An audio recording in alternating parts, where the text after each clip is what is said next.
We already had offered Raila the presidency. Are you understanding?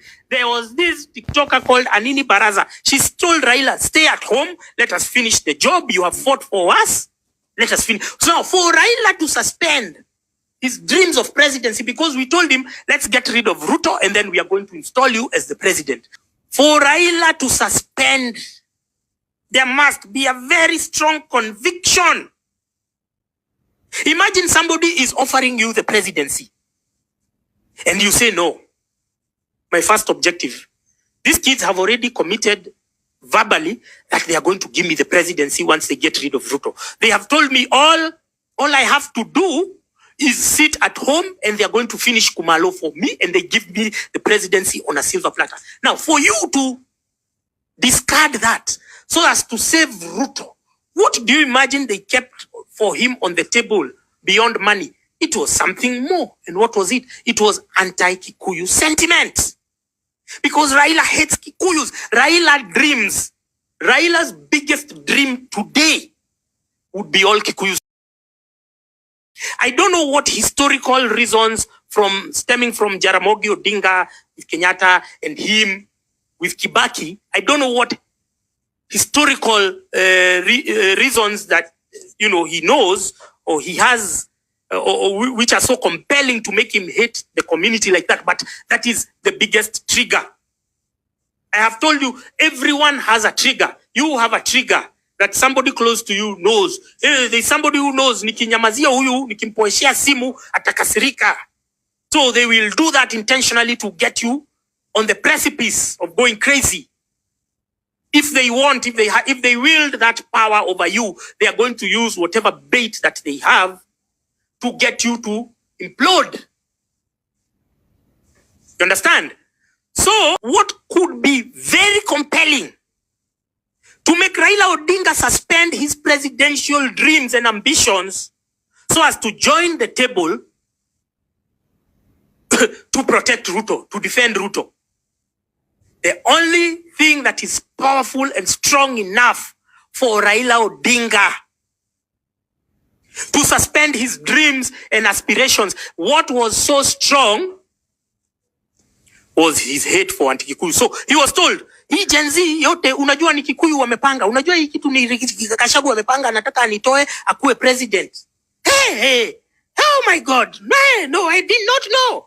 Oh, you mean? So it is easy to gaslight. So the only way they could have gotten Raila Odinga to the table was through anti-Kikuyu sentiment. That is the only way. They got him there. They started perpetuating the myth that regarding Gachagua. And they were so convinced. Like William Ruto was so convincing. But he was not speaking to us on June 25th. We were not the audience. The audience was politicians from opposition stronghold, because he kept saying what? That this thing has been funded. This thing has been supported by some people, even some people from outside the country. But all of that was just a script to trigger and to bait other politicians to coalesce against Mount Kenya. So once they came, then they said, number one, let's protect William Ruto, first of all, from this onslaught of the Gen Z who are being funded by Rigathi Gachagua. I've never met or spoken to Rigathi Gachagua. Rigathi Gachagua does not inspire me one bit. He has never said anything that I felt compelled to retweet, to repost. Nothing of substance. So why would I, when I was arrested by DCI, why would they ask me whether I have ever spoken to Gachagua, and they have never picked up his sons? They have never picked him up. They have never picked his wife up. Simu la pizi kachukuliwa. All because, all because of this guy. Ati wanatafuta evidence kuona kama nilikuwa naongea na wao. I swear to one God. I swear I challenge you to call anyone mwenye ashahadbakiwa. Umuulize kitu ya kwanza DCI wanakuuliza ni nini ama hao NS. They were just looking for something that would connect him to Rigiji, because they needed to convince the idiots in the opposition that the protests were associated with Mount Kenya. You understand? if we didn't have the element of Gachagua constantly campaigning, prematurely campaigning, we would not be having the tribal sentiment, the escalated tribal sentiment that Gaucho and Mbanya are using, are escalating with. You understand? So all of these things, the offshoots of Gachagua's verbal diarrhea, the offshoots and the whatever, the resultant or cumulative effect of Gachagua's verbal diarrhea is now these smaller offshoots we are seeing in the likes of Mbanya. You understand? Mbanya, Githaiga, these are the Lady Jacqueline. You know, you guys follow just anyone too mwenye amejitokeza. Somebody without brains, somebody without logic or common sense. You just follow them too. Fwa. Fwa. So, akina Mbanya are the offshoots. They are the cumulative effect of the scripted and choreographed ethnic tour of Rigathi Gachagua around the country. You understand? So while you guys are promoting Rigathi Gachagua as even an option in the next election, what he's doing is he's making it difficult for us to realize our objectives. Now, our objectives is Ruto must go and institutional and structural reform. You understand? That is our objective. So who has gotten us? Kingori is telling us to speak about Gaucho. Who has emboldened Gaucho to speak the way he's speaking? It is none other than Rigathi Gachagua, because he appointed himself as a spokesman of the region without any mandate of the people. He made himself the spokesman. He made himself the kingpin. I was never consulted. I was never done what? Why are you telling us to whatever? Now, secondly, ever since Rigathi Gachagua was impeached, he has never spoken about Ruto must go. He has never rallied sympathetic members of parliament to the cause of impeaching or voting a vote of no confidence against Ruto. But he's just gaslighting people every day over the weekends. He's not giving the punch. He's not giving the right message. Every time you listen to him, like now, for instance, when he was talking about the abductors, he just said a name called Abel. He just said a name called Abel. We had to do the dirty work of finding out the other information. You understand? He just says Abel because he is not there to burn bridges with Ruto. He's not there to challenge the establishment. He's there to gaslight you. He's there to bait you. He's there to distract you. He's there to derail you. You understand? So we have moved from an intellectual high of discussing taxes and whatever in the budget and everything and everything that in between. And now we have been reduced to tribal arithmetic. All because of who? All because of Rigathi Gachagua. So, isn't it plausible that he has been deliberately deployed to serve this very purpose? You understand? Isn't it, do you think it's a coincidence that he is well funded to hire, thank you very much, the Don, he is well funded to hire influencers. There's Cornelius Rono, there's Jim Jue, there's all these people who promote him on X and who promote him on TikTok. They don't do it for free. It's not cheap either.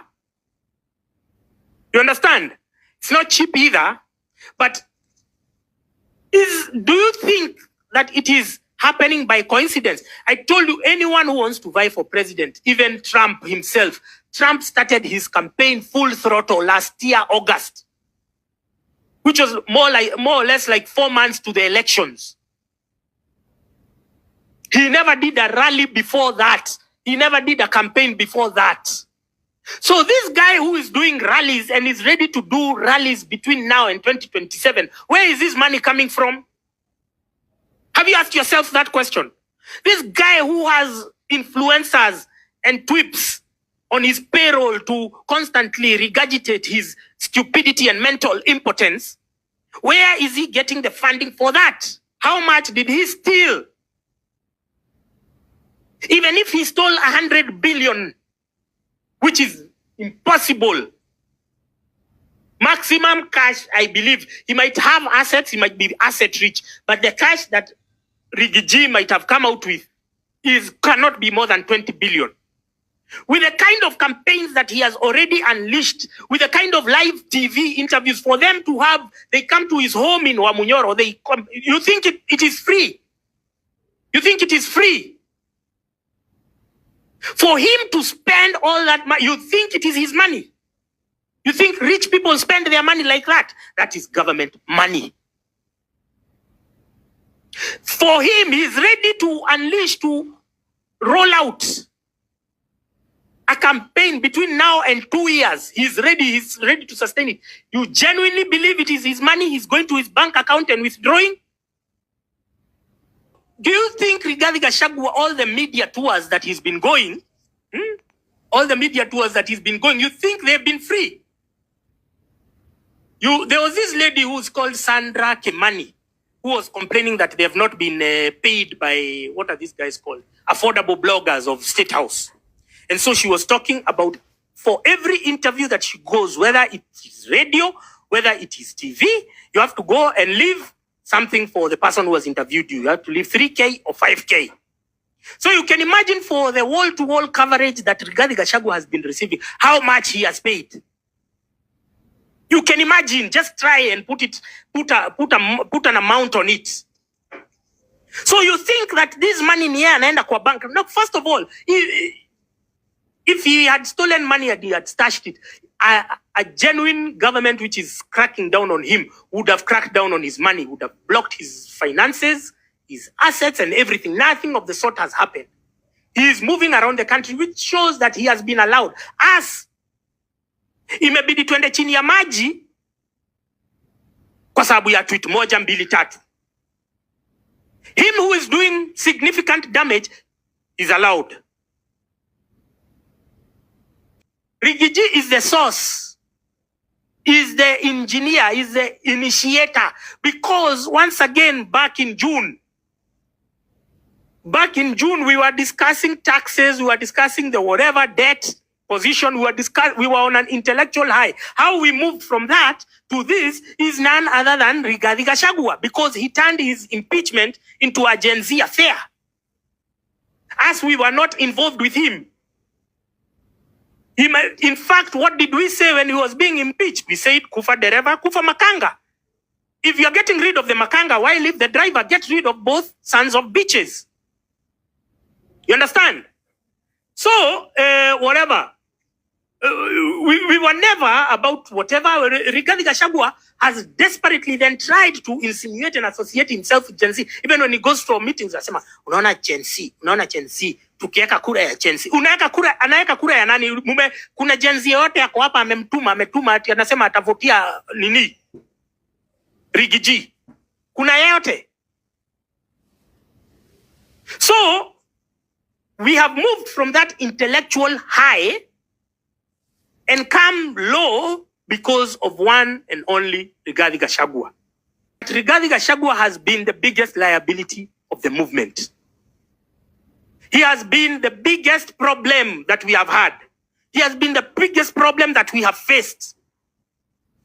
If he didn't exist, we could have executed June 25th. But he, in his infinite stupidity, saw it wise now to start giving press conferences. He was paying people to say that he's the one behind Gen Z, but it was all choreographed to ensure that they galvanize the opposition politicians,